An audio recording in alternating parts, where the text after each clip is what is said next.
Primetime local news, serving the Lakeland and Midwest regions. Welcome to Primetime Local News on this Thursday evening. I know Michaela's out, unfortunately. She was a little under the weather.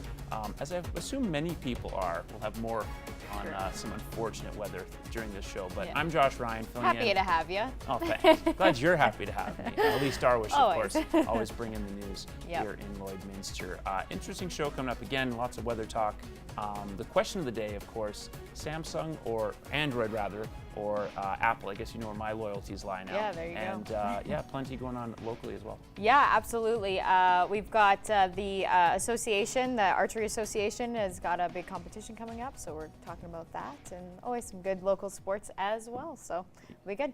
We certainly are good, and we're going to head over to Connor Chen over the Lloydminster Cultural and Science Center. All right, we are down here at the Lloydminster Cultural and Science Center learning about acrylic painting 101 because I myself am not the greatest artist. Maybe that's why I should stick to being on the in front of the camera or even maybe behind it. But we're going to learn a lot about the basics of painting and some color techniques and all that and more coming up later on in the show. But right now we're going to send it to Elise into the studio who has a look at your local news. The Lloydminster Fish and Game Association is getting ready for the Canadian Indoor Target Championships taking place in March. This is an annual event that takes place all across Canada and for any age and skill level. If you are a part of either the Canadian, the Alberta, or the Saskatchewan Archers Association, then you can compete in the event. The novice archer, because you're in your class. So there's different age classes, and you can, if you're in that age class, you can run. On the day of the event, there will be registration and practice before the competition begins. At the end of the competition, the rankings of the archers will be sent to the Canadian Archers Association. When you finish the round that you're shooting, so it's 2 rounds of 30 arrows, so 60 arrows in total, and that score will be handed in here. Then I submit it to the Canadian Archers, and then you are placed in your category right across Canada. The event will be taking place on March 2nd. You can find all the information on the Lloydminster and Area Archers Association's Facebook page. And now we're going to send it to Connor Chan on location. All right, we're down here in the studio of the Lloydminster and Cultural Science Center. I'm very pleased to be joined with Amber Fast, who is one of the recreation programmers here. So thank you for joining us today. Thank you for coming. So we're talking about acrylic painting, and this is what you are teaching. So just give us an overview of what the class is all about. Oh, okay. So a little different from the regular paint nights that Lloydminster offers. I'm offering an Acrylic 101 class. So this is going to be an instructive class over 5 days where you would learn mixing, color theory, how to place things, how to use your brush in different brushworks and paint different forms. And you're gonna, over the next little bit, you're gonna instruct me on how all that works, because I didn't really know there's a lot to learn. Right. Well, and a lot of people don't until they get into painting and you start painting something at a paint night or you try it at home and you realize that you don't know how to mix a certain color or you don't know how to make a certain thing look like a sphere or a cube, right? So Absolutely. And just really quickly, what are the dates for your class? So it runs Thursdays, March 7th, 14th, 21st, 28th. And then we have a Saturday class where we do our final project. All right, perfect. Well, we're going to have more from Amber coming up later on in the show, but right now let's send it back into the studio and check in with them. A little more mild weather this afternoon in Lloydminster. However, things are not going to remain mild for long. Unfortunately, those blistery weekends we've had the last couple of weeks are going to continue. More snow, more cold temperatures, more staying indoors, I'm sure, for many of you lovely folks. So -6, as you can see here, a little bit of cloud cover at the moment. Again, this is going to drop overnight. Next couple of days, the lows and the highs are going to be much, much worse. You can see here, wind chill does bump it up a little bit to -11. Fairly visible despite some cloud cover. Records, as you can see here, 8 in 1993 and -36 in 1985, which has been par for the course basically for the past couple of days. certainly not going to get to +8 anytime soon here. Now, you can see from this satellite and radar, on the Saskatchewan side, things somewhat clear at the moment, but a storm coming right in from the west, and that is going to make things very interesting indeed. Really, west of Vermilion is where you need to watch out for that action. A couple of quick temperatures, again, -6 here and in Edmonton as well. Over on the east side, -13 over in Prince Albert and Melfort. Now, North Battleford currently -17. It will drop 10 degrees overnight, and then a high of -16, and some flurries expected. -10 over in Cold Lake with a low of -20, plus -19 is the tomorrow's high. Again, a little bit of snow, and then we're going to get down to -19 overnight, back to -17 tomorrow afternoon. But once again, some decent winds that'll bring the wind chill into the -20s, and of course, some snowfall. That should continue on through the weekend, and we'll have more on that after the break.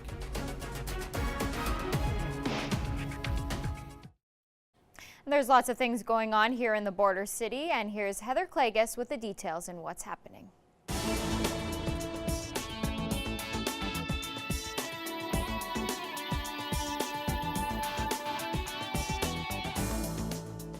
As the snow continues to fall and the cold temperatures grip us, start to think tropical and really dream of enjoying a tropical paradise when you pick up your tickets for the Dreaming Out Loud Children's Gala. The gala is coming up May 11th, but the early bird ticket sale is coming up on Saturday morning. So head to the Lloyd X grounds between 9 and noon to get your tickets, and the kids are going to love it. They have children's activities planned just for them. There's going to be supper, there's going to be a dance that the kids absolutely love, and you will help out a great cause. All the proceeds go to the Lloydminster Interval Home. Coming up on Saturday night, you can head for St. Walburg, where the St. Walburg and District Wildlife Federation is hosting their annual supper banquet. There's going to be plenty of food. It's absolutely delicious. Plus, they've got a children's fishing pond, and you're invited to bring your wildlife photography entries for judging. Doors are going to open at 5:30. Supper gets served at 6:30. Tickets will be available at the door. This week, we want you to win some new music. We've got a copy of Van Morrison's The Prophet Speaks. Some great new music for you to enjoy on these cold winter days and nights. If you want to win a copy, it's really easy. All you have to do is email your name and daytime phone number to tvcontests@newcap.ca. We want to say thanks to John at Universal Music Canada for setting us up with the music.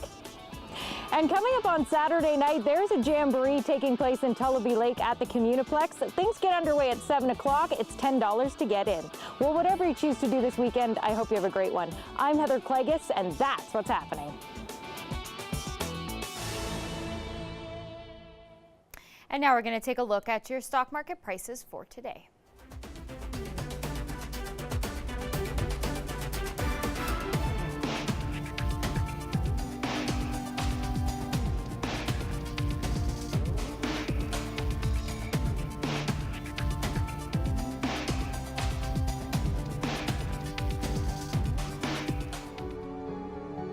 We restore more than just property. We restore hope.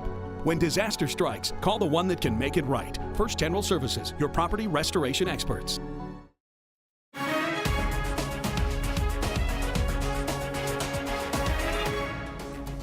Welcome back. Well, what's in a word? A subtle shift can make all the difference. And in this week's Ag Report, Gerard Lampow digs into regenerative agriculture.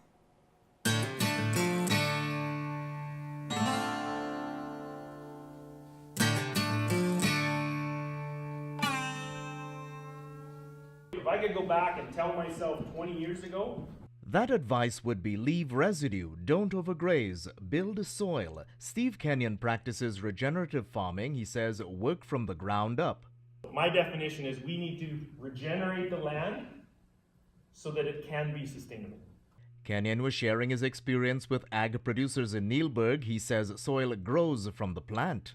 We run a custom grazing operation. So it's kind of like a community pasture, but it's all on private land. So we have other people's cattle and we run them on other people's land. It's a different business structure than most farms, but that's what works for us. Kenyon raises the issue of who makes the money in farming. Wouldn't it be neat if the farmer could actually make the profit in farming? This graphic showing Canadian farming income from 1926 to 2016 is the work of Saskatchewan researcher Darren Qualman. The green area shows actual farmers' income decreasing over the period of the study. Without using fertilizer and other inputs, Kenyon takes care of the soil through grazing management. We do a rotational grazing system that builds the land. It builds the water holding capacity of the soil. It encourages the soil life, insects, the biodiversity in the land. That's a big part of what we do. Kenyon runs about 1,200 head of cattle on about 3,000 acres of land near Busby, Alberta. He goes for yearlings over cow-calf pairs as it's more economical for his operation. He says the job of producers is to build the soil. Agriculture today is mining the soil. We're taking from the soil, and then we have to replace it. All the nutrients, we have to buy inputs and replace it. That's not my goal. My goal is to build the soil so that it is everything is in a cycle. For consumers, Kenyon says we are lacking in nutrient-dense food. If a strawberry is grown in soil that doesn't have any micronutrients in it, is it still a healthy strawberry? Right? You're not getting the nutrients out of it. So what we're trying to do with regenerative agriculture is to get all the nutrients cycling. Gerard Lampow, Primetime Local News. This Ag Report is brought to you by the Lloydminster Co-op Agro Centre. Depend on them for product, tools, and expert advice. Shop at your local Lloyd Co-op Agro Centre with branch locations in Lashburn and Neilburg. That's your Ag News. Sports is next, but first we'll take a look at your egg prices.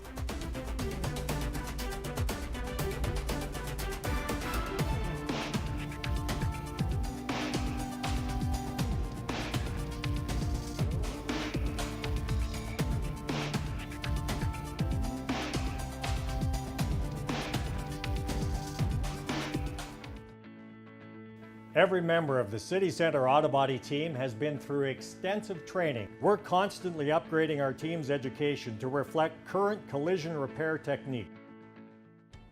Thanks very much, Elise. Whatever momentum gained in home games before exam week didn't travel with the Lloydminster Bobcats Wednesday night in Bonnyville. Despite outshooting the Pontiacs in the first period, the Cats still trailed 1-0 and the wheels fell off in the second. Grayson Constable had a goal and 2 assists for the home team, and Easton Hesse made 31 saves for the 6-0 shutout. Both teams play home games tomorrow night, with the Pontiacs hosting the Canmore and the Bobcats hosting Spruce Grove. Annika Koos and Shelby Becker have proven to be the deadliest left side combo in the ACAC North over the past 5 years, proven by the placement they both have in the ACAC all-time statistical leaders. However, it's not something either player ever expected. Lakeland's dynamic left side combo played a major role in back-to-back titles for the program, while competing at an all-star level for the past 5 years.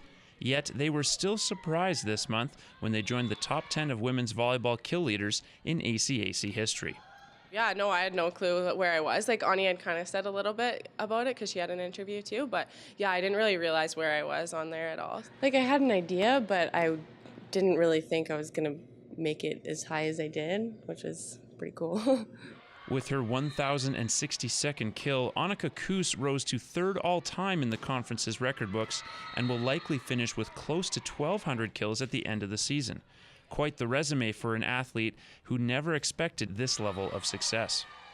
I never really expected to start in my first year or even first couple of years, so it was pretty cool when I got to play. I just wanted to keep playing and have fun and make friends with my teammates and stuff, so. Becker would likely be right behind Koos if not for an injury that kept her out of half of her second season. Together, they put constant pressure on opposing teams as well as complement each other's game. We definitely learn from each other, and we help each other out on the court and just making sure we know what the options are and everything like that. It's really special to have someone that can assist you, and that's same with Ray as well. There are always qualifiers when you compare stats from different eras, whether it's how many matches were played or how many opportunities players have to get in a match. But the consistency of both athletes is evidence enough of how special a tandem they've become. To have over 1,000 kills in your career or getting towards that number and being in the top 10 all time, that's still a really big deal. You know, I'm pretty proud of how far they've come and what they've been able to accomplish. The fifth years have 2 more weekends to add to their totals and are a lock for all conference once again. However, they're focused on other goals, such as a 3rd straight ACAC title.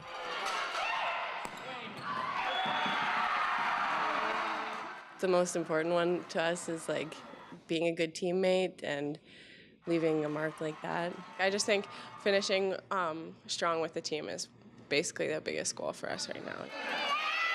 Josh Ryan, Primetime Local Sports. And now let's go over to Connor Chan at the Lloydminster Cultural and Science Center.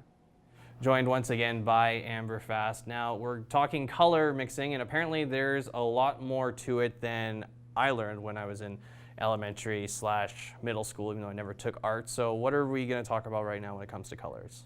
We are going to talk a little bit about some color basics. So if you remember the color wheel from elementary school and middle school, there are certain things that are opposite to each other that you come into play when you're mixing a color darker or lighter than itself. Quick question, how would you mix a light red?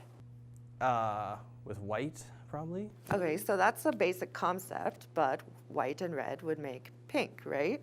Okay. So if you are making a red, a very vibrant red, what you want to think about is what is lighter on the color wheel and what can mix. Like a yellow? Like a yellow. So if you add just a touch of yellow, it's amazing how far it will go. So you always go yellow first. Okay. And there is that fine line where it turns into orange, but still red right now, right? And it is lighter than it used to be. So you want to keep doing that until you might have to add just a touch of white, but you just have to balance it enough where it's not turning into pink, it's not turning into orange, but you're getting that nice, vibrant, light red that you're looking for. Absolutely. So when people come and learn this, when you teach students, do they kind of know off the hop, you know, all the stuff that you know, or is it expected that they may not know as much as you do? It would be expected that they don't know as much as I do, but I have been doing this for many years. And a lot of people know something about a certain subject, but nothing about another subject. And so once you learn both of those, you can use them together to create art pieces. Absolutely. Well, we're going to have more from Amber coming up later on in the show, but right now let's send it back into the studio and check in with them. Yeah, well, this is an old picture we've had for previous weather sessions, but it's representative of what the next couple of days might look like. Yes, more snow on the way and more cold temperatures. As you can see here on this map, to my left is relatively clear skies, though getting cloudier. To my right, oh my goodness, plenty of snow on the way. In particular, that area west of Vermilion, low pressure system, a lot of precipitation on the way coming soon. That's going to sweep mostly south of Lloydminster, but again, expect to get a fair amount of snow over the next couple of days. Vermilion is right now at -3, -6 the further out west we go, -7 for Marwayne. If we head over to Saskatchewan, a little bit cooler right now, -16 up in Isle Cross and 11 over in both Green Lake and Meadow Lake. Maidstone a little bit warmer, -7 over in North Battleford. All those temperatures though going to get cooler as we go. -17 overnight, -16 tomorrow, and again overnight we'll start to get a little bit of snow in the region. -10 right now in Cold Lake. That's going to double up overnight with a little bit of snow as well. The wind from the northeast will stay relatively consistent, but we'll have a much colder high for the day at -19 tomorrow afternoon. Again, a little bit of snow on the way there. Now here in Lloydminster, we're still at -6, but that's going to get cooler over the next couple of hours, cooling down to -19 overnight, and then -17 tomorrow afternoon. The wind will shift from the northeast to the east-northeast, but again, staying relatively consistent. So a couple of added degrees with that wind chill, but otherwise relatively consistent. The snow is the main worry. As that continues on Saturday, 77% chance of precipitation, so 3 or 4 centimeters there. -21 the high, -22 the low, and then a very cold Sunday ahead, -26 with a low of -30. Yep, that cold, wintry weather back in action this weekend. Less chance of precipitation, fortunately, but minus 26 plus that 11-kilometer wind from the northwest is going to definitely bump it into very freezing territory indeed. That's it for now, and we'll have more after the break. And now we're going to send it back to Connor Chan, who is on location today. Joined once again by Amber Fast, and we're talking about brush techniques. There's actually a certain technique to holding your brush. Is it like writing with a pen or pencil, or is it much different? It really depends on what you're trying to accomplish. So if you are just doing a basic outline on a canvas, you want to say, for example, do this oval here. I would hold it at the end, and I would hold it more like this with these two fingers. And I would extend my arm out, don't bend my wrist, and then create that circle like this. And it just helps to steady your hand, but also just to make those generalizations. But then when I'm working in detail, so these grapes right here that I mapped out, I would use a smaller brush, and I would probably go in a lot closer, and I might hold it a little bit closer depending on where I'm working. So for stuff like this, arm out, kind of like this. Yes. And then I know my reach is not. I know it looks awkward as I'm doing and then it, but you just gotta let it go. just let it flow. Yeah, you just gotta let it flow. Just let it flow. Let it flow, because even though I'm not painting anything. The great thing about acrylics is you can paint over them too, right? That is So very true. that's a lot of what I try to teach people too, is not to stress and to just let it go.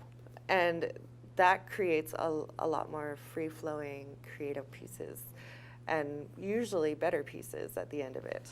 Absolutely. Now, obviously, you don't want to just take it and stab it or anything like that, which I... Well, if you're anything like my 3-year-old, then you would draw it like this. But in some cases, that is what is needed, because there are some pieces that are more abstract, I guess you can call it that. Maybe that do that as well, depending on what you want to... Oh, you have your splatter technique, right? Yeah. So you're holding it in your splatter, and sure, if you just want to throw the brush at the canvas, you can do that. That's really your prerogative. But I like to teach how to hold a brush, but also what kind of brushes, what sizes to use, how to shade, when to wipe your brush off, and to create that perfect shade and that perfect line, and when to switch colors. So the brush is a really important tool that you can use. And there's other ways to paint. You can also use a palette knife. So that's one of the popular techniques as well.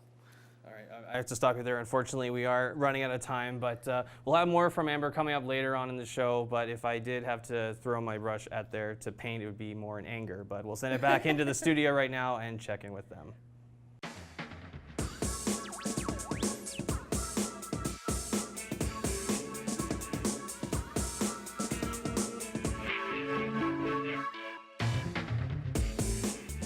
Welcome back in studio with Elise Darwish, and the question of the day, we want to just get right into the question of the day. So, Apple or Android? I guess those are your only two choices when it comes to getting a smartphone. I thought for the longest time I was the only Android user in this particular building. I find out I'm not. There you go. The boss, Stacy Comer, also an Android user. Yeah. You fall on the other side of the ledger, don't you? Yeah, I'm on the opposite side. I am an Apple person. I think, well, my very first smartphone was a BlackBerry, but that is reaching that's back going into way a prehistoric age right there. But normally smartphones, it's just, yeah, I've always had an iPhone. I don't know. That's what most of my friends use. The iMessage thing, the group chat, it just makes everything So you're easier. very susceptible to peer pressure Yes, is what you're saying. Probably, yeah. Very susceptible indeed. Yeah, I was once an iPhone user and I changed sides. You switched sides. Yeah, pretty much everyone else, though, is into the Apple phone, unfortunately. We'll keep you updated on the results of the poll we have on Twitter. For now, though, let's go check out our pet of the day. So Awesome. we got NATO, submitted by Brad. It's a cutie, quite the cute, Big aggressive smile. grin. Hedge, it's a pretty straightforward name there from Gavin. Thank you. Makes sense. Neeson, submitted by Olin, definitely cat, enjoying the yeah. sleep. Gus. Oh, that's a good Gus cutie is there so from sweet. Jackie. Yeah. And Keela, submitted by Cassandra. It looks like Keela's ready to go outdoors. And I hope you guys are ready to go outdoors after the show. But first, remember, you can always win a gift card by submitting your pet to our Pet of the Day segment. We want to see your pets. Send photos of your pet and their name to our Facebook, Twitter, or Instagram to have them featured on Pet of the Day. Your name will be entered into a weekly draw for a gift certificate from the Pet Pad. Hi and welcome. I'm joined with Leanne Wildeman, Community Engagement Coordinator at the Interval Home. Thank you so much for coming in today. Thanks we for having appreciate me. it. Some exciting things going on coming up soon. We have the gala, the Children's Gala. Do you want to kind of explain what that is all about for someone who hasn't maybe heard about it? Because it's your 4th annual, it's a big event, and we want as many people involved in it as possible. So if you want to just kind of touch on what it is exactly. For sure. So it's our Dreaming Out Loud Children's Gala. It's our 4th annual. We're really excited about that. And this year our theme is Moana. Awesome. And so it's really geared towards families and children to come and enjoy. And we're really excited about the theme this year. A lot of families have fun dressing up and coming out and supporting a great cause. And it's really the premier event that the Interval Home does put on. Awesome. And this year, do you have a specific goal in mind for money to raise, and where would that money be going exactly? As far as a goal, maybe not so much, but we certainly do have where we want those funds to go. So we're excited to be putting all of the funds this year from the gala towards our emergency shelter. Awesome. So that we can expand our space right there at the shelter, and so we can say yes to more people that are in need. Absolutely. That's the reason why we're here. That's the whole reason, right? So that's very important.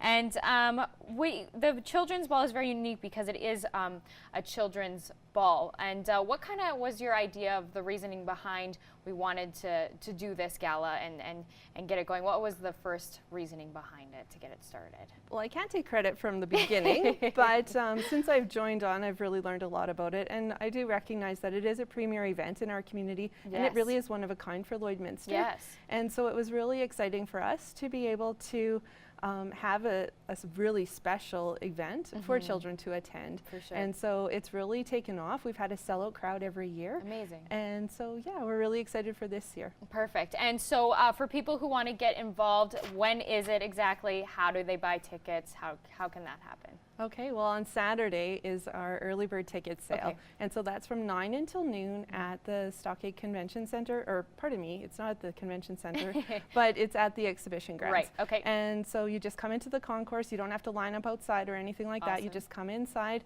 and you can purchase your tickets. And we have a special deal just for Saturday morning. Okay. Tables of 8 are $600, while individual tickets are all $85 a piece.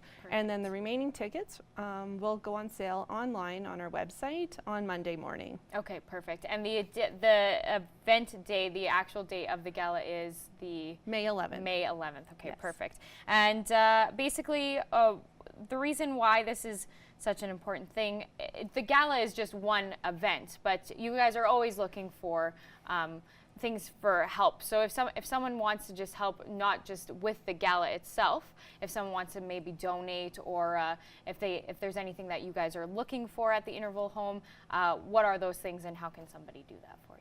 Well, specifically to the gala, we do have other options for people that maybe don't have a child to bring to the gala, but they still want to support the gala in some way. What we've introduced this year is what we're calling the Fairy Godparent Program. Cool. And so online on our website, we actually have a space where it tells you how you could be a fairy godparent, and you can actually receive a receipt for that donation, and you'll be recognized as one of the godparents of the gala. Oh, that's so we're really excited about that. We know that there's quite a few people that have approached us and say, hey, we want to help out, but you know, I don't have, my children are older than that, or whatever reason. Yeah. And so we're really excited to be able to expand in that way. And I really do want to give a huge shout out to the sponsors who have been such a huge part of making this gala a success for the past 3 years, and then continuing their support for this year as well. So that's BioClean Disaster Services. They've been with us from the beginning, and they're our strength sponsor, or our title sponsor, and also Agland. They've also stepped up and been our a huge support as well. And we have numerous other supporters Obviously, I can't list Yeah, them all of course, tonight, but yeah. yeah, but I just want to really shout out to those sponsors.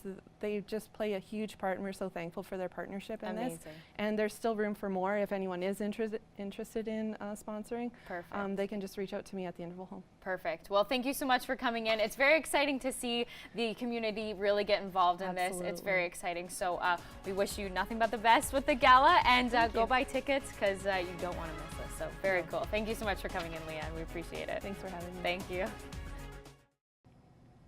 I am joined with Heather Reed, registered dietitian here in Lloydminster. Empower You is the company. Thank you for joining us. It's always a pleasure having you in.